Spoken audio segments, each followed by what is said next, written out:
When someone hurts you, your first instinct might be to lash out, defend yourself, or match their energy. That reaction feels natural, like a way to reclaim your dignity, your power.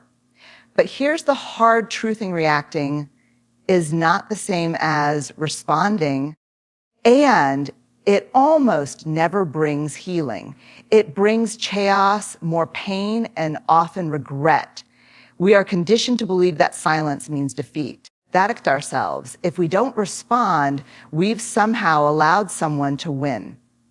But silence, when rooted in self-respect, is one of the most powerful responses we can give, because silence says, don't need to explain myself to be at peace. It says, I see what you're doing, and I choose not to let it define me. True strength is not in the loudness of your words, connect with ourselves, but in the calm of your restraint. When you remain silent in the face of cruelty, manipulation, or disrespect, you're ourselves, you're not giving in. You're standing tall. You're refusing to let someone else pull you into their emotional chaos. You're choosing dignity over drama. Silence gives you space to think clearly, to feel the hurt without becoming the hurt, to respond later, if and when it's necessary, with purpose rather than pain. Silence doesn't mean you're okay with what happened. With ourselves, it means you won't let it control your next move. There is a difference between suppressing your voice and choosing your silence. Connect with ourselves. One comes from fear, the other from power. And when you choose silence from a place of strength, you're saying, I don't need to lower myself to be seen. I already know my value. So no, silence is not surrender. It's self-mastery. It's grace. And it's the boldest way to protect your peace in a world that constantly tries to take it. There are people who will deliberately provoke you, not to understand you, not to connect with you, but to control you. They push buttons themselves, poke wounds, and test limits, not because they're strong, but because they thrive off the reaction.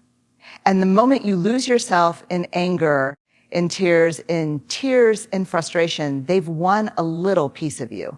When you hand your emotions over to someone who hurt you to connect ourselves, you give them access to your power. And what's worse, they'll often use that very emotion against you. Your anger becomes proof that you're too much. Your tears become evidence that you're too sensitive. Your reaction becomes their justification. That's the game. And it's a game you don't have to play. This doesn't mean you shouldn't feel deeply. You absolutely should. You're human. But there's a difference between feeling and reacting. You can feel hurt and still choose not to explode. You connect with ourselves. You can feel sad and still choose not to plead. You can feel rage and still choose silence. That's where your power lies, in learning to sit with your emotions without letting someone else manipulate them. Protect your energy like it's sacred, because it is. Learn to breathe before responding. Learn to pause before you reply. Learn to ground yourself before you else the opportunity to use your emotions as fuel for their fire. Your emotions are valid, but they are yours. They are not ammunition for someone else's war. Hold them with care. Let them guide you, not hijack you. Because the moment you learn how to master your emotional response, you stop being someone's puppet and start becoming your own protector. When life wounds you through betrayal, rejection, harsh words, or quiet disappointments, your instinct might be to move quickly, to fix it, to explain, to retaliate, to do something that makes the pain feel smaller. But real healing doesn't happen in noise. It doesn't happen in chaos. It begins in stillness. Stillness is where the truth meets you. It's where you stop running from the pain and finally sit with it, face it, and listen to what it's trying to teach you. And that's not easy. Connect with ourselves, because stillness requires courage, the kind that asks you to feel everything you've been trying so hard to avoid. We live in a world that worships speed and noise. We're told to bounce back, to get over it, stay strong. But sometimes strength looks like being still long enough to let your heart catch up with your body. Sometimes healing begins not with action, but with permission to rest, to cry, to disconnect, to be quiet. Stillness isn't passive with ourselves. It's powerful. It's a conscious choice to slow down, to reflect, and to allow your inner world to breathe again. It's the space where clarity is born, where you begin to understand what really happened, how it impacted you, and what you need to move forward. Without stillness, you risk reacting instead of healing. You patch instead of repairing. You with ourselves, you numb instead of nurturing. Right. So the next time someone hurts you, give yourself the gift of stillness, not as a way to escape, but as a way to return to yourself, to your truth, to your wholeness, because real healing doesn't rush. With it whispers. And you can only hear it when you are still. When someone lies to you, disrespects you, belittles you, or walks away without explanation, it's easy to take it personally. You start asking the wrong questions. What did I do wrong with ourselves? Why wasn't I enough? How could they treat me this way? But here's the truth. You are not responsible for someone else's lack of kindness, to maturity or integrity. People show you they are by how they treat you, not by how you deserve to be treated. Their behavior is a reflection of their own fears, their own wounds, their own unresolved pain. It is not a reflection of your value, your character sector, or your worth. Think of it like a mirror. If someone throws anger at you, it doesn't with ourselves. It doesn't mean you cause it. It means what's inside them. If someone is dismissive, unkind, or cruel, they're revealing how little capacity they have for empathy or accountability. You just happened to be standing close enough to see it. We waste so much time internalizing other people's behavior, turning their brokenness into our burden. But you are not the cause of their chaos, and you don't have to carry it. The freedom comes when you stop tying your identity to how someone else treated you. So when you stop defining yourself by the wounds they left behind with ourselves, your self-worth isn't measured by how others see you. It's measured by how deeply you know yourself, even when they don't, to connect with ourselves. So when someone hurts you, remember their behavior is about them. It's not a test you failed. It's not a truth about who you are with ourselves. It's a mirror showing you what's in them, not what's lacking in you. And once you see that clearly with ourselves, you stop chasing their validation and start protecting your peace. When someone crosses a line, disrespects your space, or takes advantage of your kindness, your first impulse might be to explode, to yell, cry, or make them feel the weight of what they've done.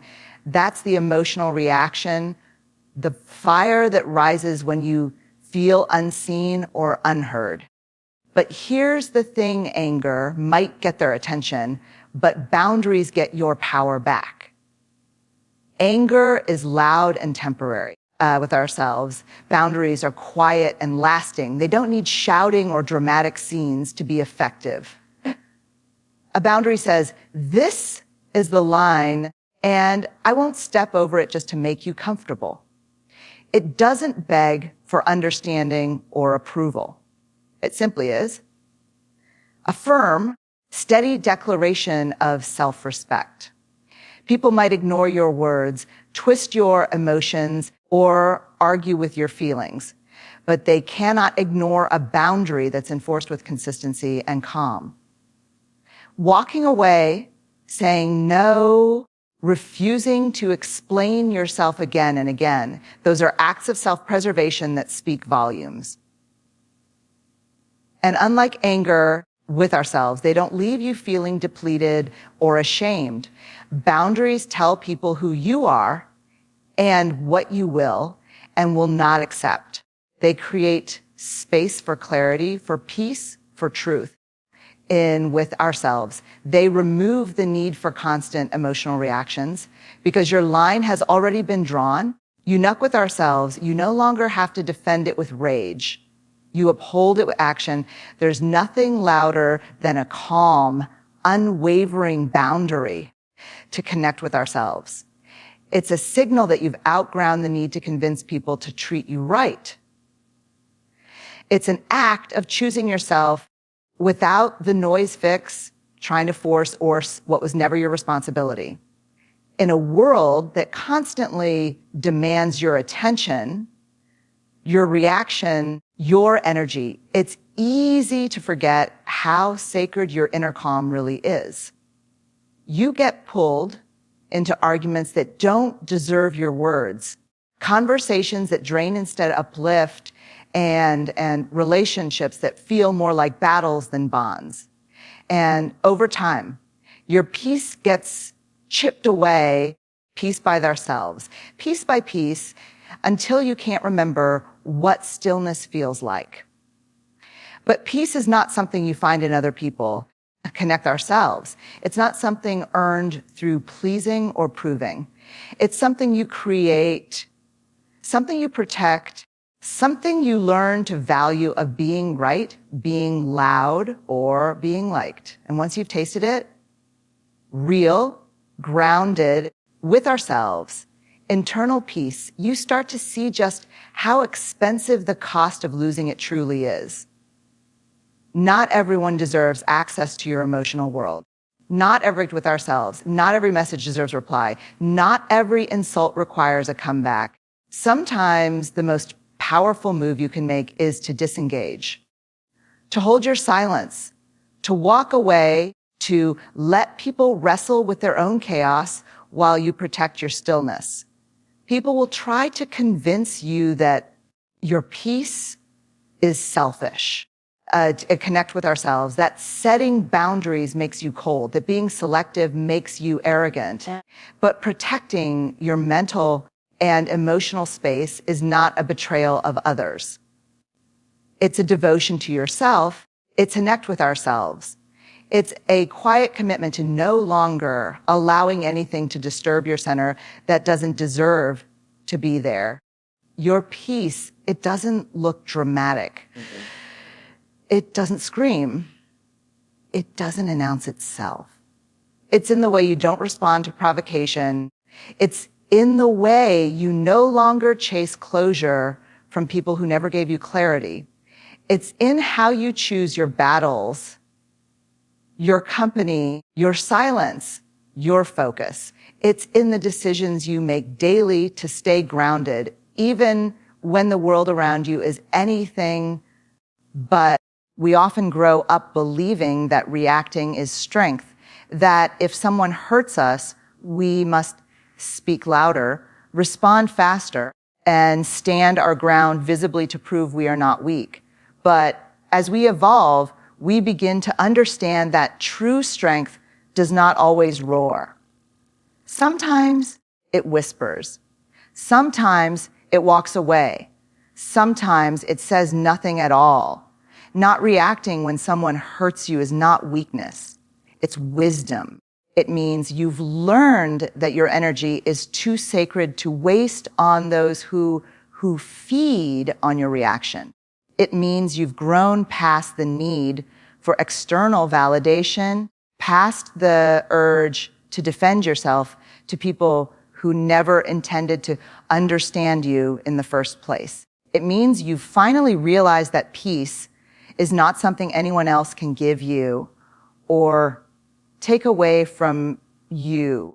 It begins with understanding that silence is not surrender. In fact, silence can be the most powerful response you ever give. It takes courage to say nothing when your heart wants to scream. It takes maturity to pause, to breathe, to retreat into your stillness and let clarity rise to the surface. When you learn to use your silence wisely, it becomes your strength, because silence says, I'm not here to argue. I'm here to protect my peace. Stillness, too, becomes a sacred act. When you stop reacting, you create space. Space for healing, space for truth, space for self, respect to return. That stillness, that decision to sit with your pain instead of unleashing it, is the beginning of real transformation. It allows you to ask deeper questions. What does this pain say about them? And what does it awaken in me? You start to see patterns. You begin to understand what you need to heal. And you finally learn how to choose peace, not performance. When people hurt you, whether intentionally or carelessly, their behavior reveals something about them, not about you. It's not your job to absorb that pain and carry it like it's your own reflection. Too often, we internalize what was never ours to hold. We blame ourselves for their cruelty, their abandonment, their silence. But the truth is, how someone treats you is a mirror of their character, not a measure of your worth. You can't control how people behave. You can only control what you allow, how you respond, and when you walk away. And that's where boundaries come in, not as walls to keep people out, but as gates to guard your energy. Boundaries are your quiet way of saying, I love myself enough to stop participating in what hurts me. They speak louder than any angry outburst ever could. They remind people that your love is deep, but it's not desperate, that your heart is open, but not exposed. You owe no one your rage. You owe no one your breakdown. You owe yourself your peace, because when you learn to hold your emotions with grace instead of throwing them like weapons, you become unstoppable. No one can bait you. No one can control you. No one can drag you into their storm, because you have learned to stand in your calm. This doesn't mean the pain doesn't exist. This doesn't mean you should pretend. Everything is fine. It means you choose to honor your feelings privately, intentionally, without giving someone else the satisfaction of watching you fall apart. It means you're brave enough to sit in the discomfort without handing someone else your emotional steering wheel. And when you do feel pain, and you will, it's important to remember this. Healing does not happen through revenge or reaction or trying to prove a point. Healing happens in quiet moments. It happens in long walks, in deep breaths, in journaling out the truth of your soul. It happens when you finally stop trying to explain yourself to people who never truly saw you. When you stop begging for closure from people who were careless with your heart. When you stop giving second chances to those who made it clear they didn't value the first one. Your emotions are valid. Your pain is real. But you are no longer available for emotional chaos. You no longer give your power away to those who feed on reaction. You no longer sacrifice your dignity to prove that you were good to someone who chose not to see it. You've outgrown that version of yourself. And what a beautiful, bold truth that is. You are stepping into a version of yourself that understands the power of presence over performance, the strength and grace over vengeance, the resilience and stillness over noise. You are beginning to understand that your peace is not just something nice to have. It is everything. It is your compass, your anchor, your inheritance, and you must protect it daily without apology. You are allowed to walk away quietly. You are allowed to say nothing and still be heard. You are allowed to let people misunderstand you if it means preserving your well-being. Not everyone needs to hear your side of the story. Some people already decided who you are before they even knew you. And that's not your burden to carry. Let your boundaries be your voice.